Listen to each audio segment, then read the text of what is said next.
Gue sedih banget bro kalau denger dari lo yang bilang, bro gue pengen daftar gym tapi nggak punya duit. Gue pengen makan makanan sehat berkualitas tapi budget nggak cukup. Nah untuk mengatasi hal itu, mulai hari ini gue bakal ada segmen khusus tentang keuangan. Tentang cara-cara yang bisa bikin lo jadi kaya. Tapi tutorialnya bukan jadi kaya dengan asal-asalan. Bukan cara-cara get rich quick yang ujung-ujungnya malah berakhir scam, penipuan, dan lo kehilangan uang. Dan tenang aja bro, gue nggak akan jualin seminar, buku, atau e-course yang harganya selangit ke lo. Yang mau gue ajarin di sini adalah get rich slow. Cara lama jadi kaya. Gak kayak kebanyakan cara cari duit yang penuh iming-iming. Kayak dapat omset sekian ratus juta dalam sekian bulan, dapat tambahan pemasukan puluhan juta dalam sekian minggu. Yang mau gue ajarin di sini adalah cara jadi kaya yang benar-benar diperjuangin, tapi efeknya juga bertahan lama. Dan yang penting, halal. Gak dilakukan dengan melanggar hukum atau merugikan orang lain. Gue akan share cara-cara yang gue lakukan, yang bisa bantu gue kuliah dengan duit sendiri, dari S1, S2, sampai sekarang proses jalan S3, yang bisa bikin gue seumur hidup gak pernah kerja kantoran. Hidup dan kerja dari 30-an negara yang berbeda, punya aset di beberapa negara, dan bisa kerja menghasilkan uang dari hal yang benar-benar gue sukai. Sekarang, 9 to 5 gue adalah 9 to 5 yang gue tentuin sendiri, bukan yang didikte kantor, bos, atau atasan tertentu. Mau gue pakai buat bikin konten, buat meeting bisnis, atau buat nonton film sambil cari inspirasi, bebas sebebas-bebasnya. Oke, langsung aja. Edisi pertama ini kita masuk ke mindset utama dulu sebelum ke teknis. Kalau mau hidup makmur, punya kekayaan yang bertahan lama, lo harus paham arti kata rekoso.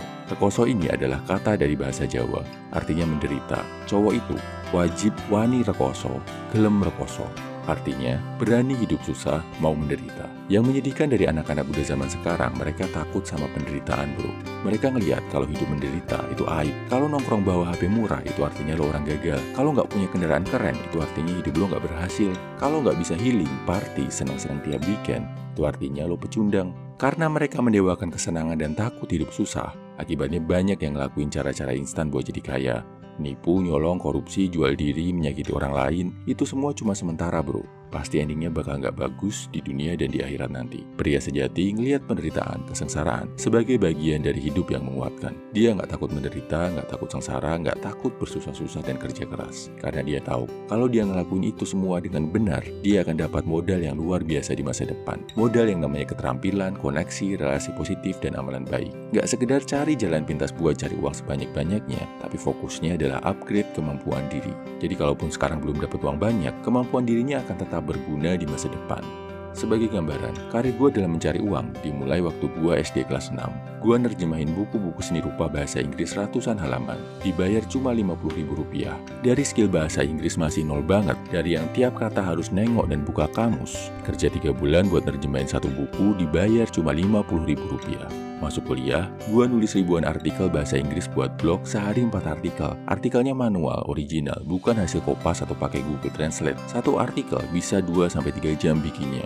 Sehari bisa kerja 10-12 jam. Selesai ngerjain itu, harus putar otak ngelakuin kerjaan bergaji rendah lainnya buat bisa makan. Gak dapet uang masuk sama sekali dari artikel yang gue tulis di 6 bulan pertama. Bayangin bro, selama lebih 180 hari kerja keras putar otak tanpa ada duit masuk sama sekali. Tapi setelah hal sulit itu dilakuin, gue akhirnya bisa memetik buah manisnya bro. Jadi jago bahasa Inggris bisa dipakai buat cari duit di seluruh dunia, pakai standar gaji Amerika Serikat yang bisa puluhan kali lipat UMR Indonesia. Ribuan artikel dan konten yang gue tulis yang 6 bulan sampai setahun pertama nggak menghasilkan apa-apa, mulai jadi passive income yang mendatangkan pemasukan, didiemin aja menghasilkan duit. Tapi itu tadi bro, semuanya perlu proses, perlu perjuangan, perlu kesakitan, lama nggak sebentar, dan perlu ketangguhan untuk melawan kesengsaraan, melawan rasa bosan, rasa capek, rasa pengen menyerah, dan rasa ragu. Intinya harus berani sengsara, harus mau susah. Oke, ini intro dari segmen Get Rich Slow yang akan gue bahas tiap minggu ya bro. Minggu depan, gue akan masuk ke teknisnya. Pahami intinya ya bro. Jadi kaya, jadi mapan finansial itu perlu proses. Prosesnya lama, nggak sebentar. Dan lo wajib untuk berani menderita, mau sengsara untuk meraihnya. Makanya, kalau sekarang lo ngerasa hidup lo masih susah, gak masalah bro. Anggap ini sebagai arena latihan buat lo sebagai seorang pria, buat mengasah skill dan menanam benih, sampai tiba waktunya nanti, lo berpesta di panen raya. Salam value man, semangat bro.